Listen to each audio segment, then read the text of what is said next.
अस्सलाम वालेकुम। मोल्ड का कोर्स करना है तो रब्ता कर लेना। मोल्ड की प्लेट बनाना सिखा दूंगा।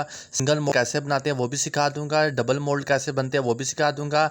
मोल्ड ख़राब हो रही हैं तो फटाफट से मटेरियल ज़ाया होने से बचा के आपने उस मटेरियल को कैसे बचा के अच्छी चीज़ बना सकते हैं उसी मटेरियल से, वो भी सिखा दूंगा। प्रोफेशनल मोल्ड होंगे, परफेक्ट होंगे, हर चीज़ बैलेंस में होगी, ओके होगी। कलर कौन से यूज़ करता हूँ, जितनी डिटेलें लोग मुझसे पूछ रहे हैं वो सारा कुछ इस कोर्स के अंदर होगा। 2 दिन का कोर्स होगा। एक दिन में आपको डिटेल सेंड होगी, दूसरे दिन में आपको प्रैक्टिकल बनाकर दिखाया जाएगा।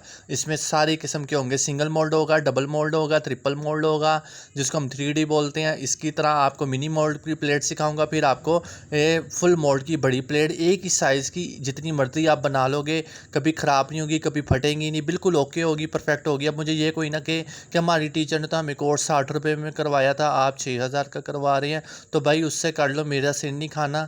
ये मैं बता दूं क्योंकि टाइम बड़ा कम है, इसलिए मैं